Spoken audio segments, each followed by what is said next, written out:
Boat ಮುಳುಗಡೆಯಾಗಿ ಅದರಲ್ಲಿ ಸಿಲುಕಿದ್ದಂತಹ 6 ಮಂದಿ ಮೀನುಗಾರರನ್ನ ರಕ್ಷಣೆ ಮಾಡಲಾಗಿದೆ. ಭಾರತೀಯ ತಟರಕ್ಷಣಾ ಪಡೆಯಿಂದ ಕಾರ್ಯಾಚರಣೆ ನಡೆಸಿ 6 ಮೀನುಗಾರರನ್ನ ರಕ್ಷಣೆ ಮಾಡಲಾಗಿರುವಂಥದ್ದು. ಉಡುಪಿಯ ಮಂಜುಮಾತಾ ಮೀನುಗಾರಿಕಾ ಬೋಟ್ ಮುಳುಗಡೆಯಾಗಿತ್ತು. ಬೋಟ್ಗೆ ಹಾನಿಯಾಗಿ ಒಳಗೆ ಸಮುದ್ರದ ನೀರು ನುಗ್ತಾ ಇತ್ತು. ಮೀನುಗಾರಿಕಾ ಬೋಟ್ನಿಂದ ತುರ್ತು ಸಂದೇಶವನ್ನ ರವಾನೆ ಮಾಡಲಾಗಿತ್ತು. 33 ನಾಟಿಕಲ್ ಮೈಲ್ಸ್ ದೂರ ಆಳ ಸಮುದ್ರದಲ್ಲಿ ಇದ್ದಂತಹ ಬೋಟ್ನಲ್ಲಿದ್ದಂತಹ ಮೀನುಗಾರರನ್ನ ರಕ್ಷಣೆ ಮಾಡಲಾಗಿದೆ. 90 ನಿಮಿಷಗಳ ಕಾರ್ಯಾಚರಣೆಯನ್ನ ನಡೆಸಿ 6 ಮೀನುಗಾರರನ್ನ ರಕ್ಷಣೆ ಮಾಡಲಾಗಿರುವಂಥದ್ದು ದೃಶ್ಯಗಳನ್ನು ಗಮನಿಸ್ತಾ ಇದ್ದೀರಾ. ಮಂಗಳೂರಿನ ಸಮುದ್ರದಲ್ಲಿ ನಿನ್ನೆ ರಾತ್ರಿ ನಡೆದಿರುವಂತಹ ಕಾರ್ಯಾಚರಣೆ ಇದು.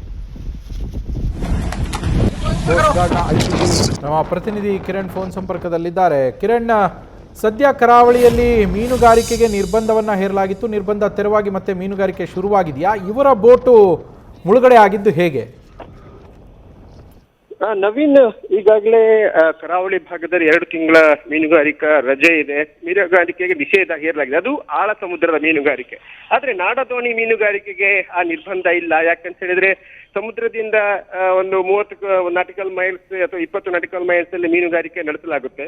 ಈ ಸಂದರ್ಭ ನಿನ್ನೆ ಕೂಡ ಅದೇ ರೀತಿಯಲ್ಲಿ ಉಡುಪಿ ಬಂದರಿನಿಂದ ಹೊರಟಂತಹ ಮಂಜು ಮಾತಾ ಈ ಬೋಟ್ ಏನಿದೆ ಅದು ಮೀನುಗಾರಿಕೆಗೆ ಸೇರಲಿತ್ತು. ಆದ್ರೆ ಸಂಜೆ ಆಗ್ತಾ ಇದ್ದಂತೆ ಬೋಟ್ನ ತಳಭಾಗದಲ್ಲಿ ಒಂದು ಕಲ್ಲಿಗೆ ಬಡಿದು ಅದು ನೀರು ಒಳಗಡೆ ಸೇರ್ತಾ ಇತ್ತು. ಈ ಹಿನ್ನೆಲೆಯಲ್ಲಿ ಬೋಟ್ ಮುಳುಗಡೆ ಆಗುವಂತಹ ಸಿಚುವೇಶನ್ಗೆ ಬಂದಾಗ ಅಲ್ಲಿಂದ ಒಂದು ರೆಸ್ಕ್ಯೂಗೆ ಒಂದು ತುರ್ತು ಸಂದೇಶವನ್ನ ಮೀನುಗಾರರು ಕಳಿಸ್ತಾರೆ. ಅದು ಕೋಸ್ಟ್ ಗಾರ್ಡ್ ICG ಸಾಚೆಟ್ ಈ ಒಂದು ಬೋಟ್ಗೆ ಆ ತುರ್ತು ಸಂದೇಶ ಸಿಗುತ್ತೆ, ಮೀನುಗಾರರು ಅಪಾಯದಲ್ಲಿದ್ದಾರೆ ಅನ್ನೋದನ್ನ.